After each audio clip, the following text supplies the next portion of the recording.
ಹೋಗ್ತದೆ. ಹುಂಜ ಯಾರು ಗೊತ್ತಾಯ್ತು? ಹುಂಜ ಬೇರೆ ಯಾರೂ ಅಲ್ಲ, ಕೋಳಿಯ ಗಂಡ. ಯಾವ ವೃತ್ತಿಗೆ ಹೋಗುತ್ತಂದ್ರೆ ಹುಂಜ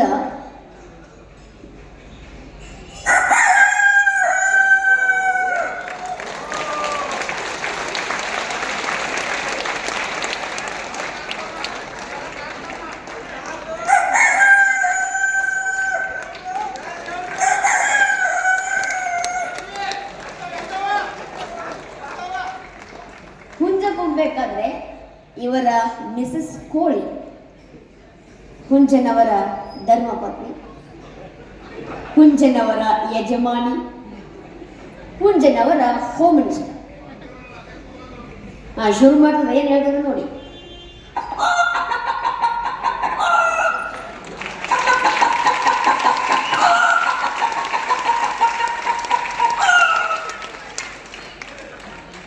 ಇನ್ನು ಕೋಳಿ ಕೂಗಬೇಕಾದ್ರೆ ಹುಂಜ ಕೋಳಿಯವರ ಪುತ್ರ ಪುತ್ರಿಯರು, ಕೋಳಿ ಪಿಳ್ಳೆ ಅಲ್ಲ,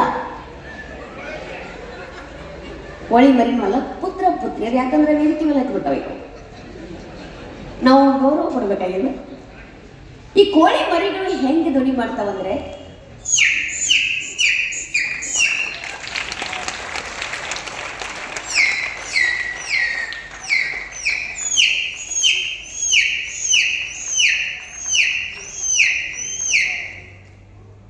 ಕೋಳಿ ಮರಿ ಧ್ವನಿ ಮಾಡ್ಬೇಕಾದ್ರೆ ಕೋಳಿ ಸಾಹಿತ್ಯದವ್ರು ಏನ್ ಮಾಡಿದ್ರು ಅಂದ್ರೆ ಕೋಳಿ ಗೂಡು ಬಾಗಿಲನ್ನು ತೆಗೆದ್ರು. ಹುಂಜ ಎಲ್ಲಿ ಹೋಯ್ತಂದ್ರೆ ತಿಪ್ಪೆಕೆದ್ರ ಬಿಸ್ನೆಸ್. ಬೆಳಿಗ್ಗೆ ಎದ್ದ ತಕ್ಷಣ ಅದರ ಉದ್ಯೋಗ ತಿಪ್ಪೆನೆ ಕೆದರಿ ಕಾಳನ್ನ ತಿನ್ನುವಂತ ಕಾಯಕೋಣ ಅವ್ರು ಮಾಡ್ಕೊಂತಿರ್ತವೆ. ಈ ಹುಂಜ ಏನಂದ್ರೆ ಪಕ್ಷಿಯಲ್ಲಿ ಹುಂಜ ಕೋಳಿಯ ಮೇಲೆ ಬಹಳ ಪ್ರೀತಿ ಇರ್ತದೆ. ಹುಂಜ ಒಂದೇ ಇದ್ರೆ ಹುಂಜಿಗೆ 100 ಹೆಂಡತಿಯರು ಇರ್ತಾರೆ. ಯಾವ ಕೋಳಿ ಮೇಲೆ ಬಹಳ ಪ್ರೀತಿ ಇರ್ತದೆ ಆ ಕೋಳಿನ ಕರಿತದ ಹುಂಜ. ನೋಡಿ, ಬಾಯಲ್ಲಿ ಕಾಳು ತಗೊಂಡ ಕೋಳಿನ ಪ್ರೀತಿಯಿಂದ ಯಾವ ರೀತಿ ಕರ್ತದೆ ಅಂದ್ರೆ ಅಭಿನಯ ಮುಖಾಂತರ ತಮ್ಮ ಮುಂದೆ ವ್ಯಕ್ತಪಡಿಸ್ತಾ ಇದ್ದೀನಿ.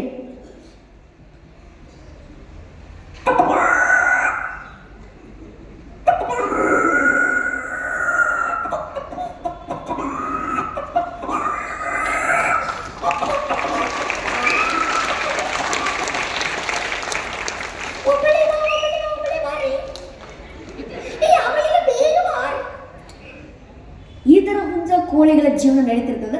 ಇನ್ನೊಂದು, ಈ ನಾಯಿಗಳ ಜಗಳ. ನಾವು ಮನುಷ್ಯರು ಏನ್ ಮಾಡ್ತೀವಿ ಅಂದ್ರೆ ಸಹಾಯ ಸಹಕಾರ ಮತ್ತು ಸಂವಿಧಾನ ಅಧ್ಯಾತ್ಮವನ್ನ ಜೀವನದಲ್ಲಿ ಅಳವಡಿಸ್ಕೊಂಡು ನಾವು ಒಬ್ಬರಿಗೊಬ್ಬರು ಸಹಾಯ ಸಹಕಾರನ ಬದುಕ್ತಿರ್ತೀವಿ. ಆದ್ರೆ ಇನ್ನೊಂದು ಏನಂದ್ರೆ ನಮ್ಮ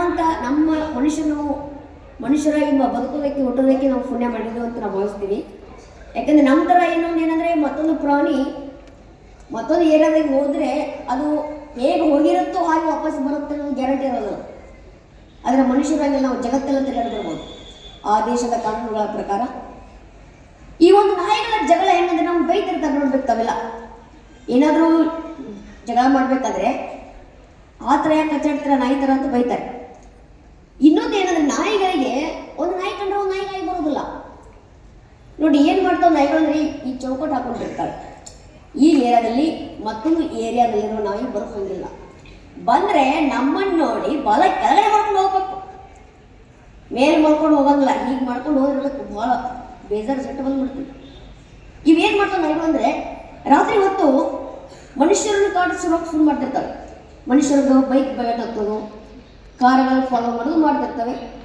ಹಗಲೊತ್ತು ಕಾರುಗಡೆ ಮತ್ತು ತಂಪನ್ನೆಲ್ಲ ಹಿಡ್ಕೊಂಡು ಮಲ್ಕೊಂಡಿರ್ತಾರೆ. ಒಂದೇ ಏನಾಗಿತ್ತು ಅಂದ್ರೆ ಒಂದು ನಾಯಿ ಹೋಗ್ತಿತ್ತು ಅವ್ರ ಮನೆ ಮುಂದೆ. ಯಾಕಂದ್ರೆ ನಾಯಿಗಳ ಒಂದು ಸ್ಟೋರಿ ಹೇಳಿದ್ರೆ ಅರ್ಥ ಆಗತ್ತದು, ಮಿಮಿಕ್ರಿ. ಒಂದು ನಾಯಿ ಬರ್ತಾ ಇತ್ತು, ಬಾಲ ಮೇಲೆ ಮಾಡ್ಕೊಂಡು ಯಾರು ಏನು ಮಾಡೋರು ಬಲಿಷ್ಠ ಇತ್ತು, ನಾಯಿ ದೊಡ್ಡದಿತ್ತು. ಈ ನಾಯಿಗಳು ಮಲ್ಕೊಂಡಿದ್ವಲ್ಲ, ಅಲ್ಲಿ ನೋಡು ಆ ನಾಯಿ ಬಾಲ ಮೇಲೆ ಮಾಡ್ಕೊಂಡು ಹೋಗ್ತಾ ಇದ್ದ. ಇದು ಹೇಳ್ತಾರೆ ಸುಮ್ಮನೆ ಹೋಗ್ಲಿಬ್ರು, ಹಂಗಲ್ಲ ನಮ್ಮ ಏರೋ ಅಂತ ನಮ್ಮ ಬಾಲ ಮೇಲೆ ಮಾಡ್ಕೊಂಡು ಹೋಗ್ಲಿ ಬಿಟ್ಟು ದೊಡ್ಡ ನಾವು ಮತ್ತ ಕಡ್ಕೊಂಡ್ರೆ ಏನು ಮಾಡ್ತೀವಿ? ಇಲ್ಲ, ಇಬ್ಬರು ಹೋಗಿ ಆವಾಜ್ ಹಾಕೊಂಡು ಬಾಲ ಕೆಳಗಡೆ ಇಳಿಸ್ತಾನ. ಇವು ಪಾದು ಎರಡು ಬಂದು ಶುರು ಮಾಡಿದ್ವಿ ಏನಂತ,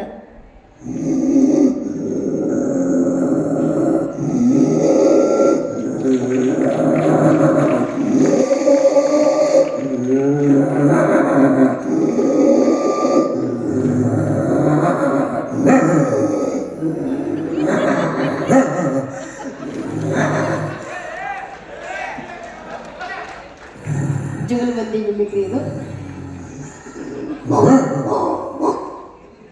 ಈ ನಾಯಿಗಳು ಈ ರೀತಿ ಬೈದಾಡ್ಬೇಕಾದ್ರೆ ತಾವೆಲ್ಲರೂ ಗಮನಿಸಬಹುದು ಈ ನಾಯಿಗಳು ಯಾವ ರೀತಿ ಇರ್ತಾವೆ. ಈ ನಾಯಿ ಮರಿ ಇರ್ತವೆ, ಈ ಕಡೆ ದೊಡ್ಡದಲ್ಲ, ಈ ಕಡೆ ಸಣ್ಣದಲ್ಲ. ಈ ಜಗಳಕ್ಕೆ ಪ್ರಚೋದನೆ ಕೊಟ್ಟು ಮಜಾ ತಗೊಳ್ತಿರ್ತವೆ. ನಾಯಿ ಮರಿ ಹೆಂಗ್ ಬರ್ತದೆ ನೋಡಿ ಆ ಕಡೆಯಿಂದ.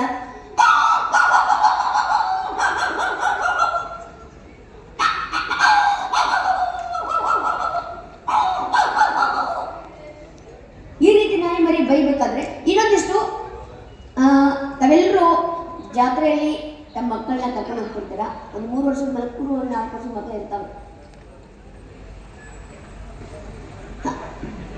ಜಾತ್ರೆಯಲ್ಲಿ ಮಗು ಯಾವ ರೀತಿ ಈ ಗಾಡಿ ಬೇಕು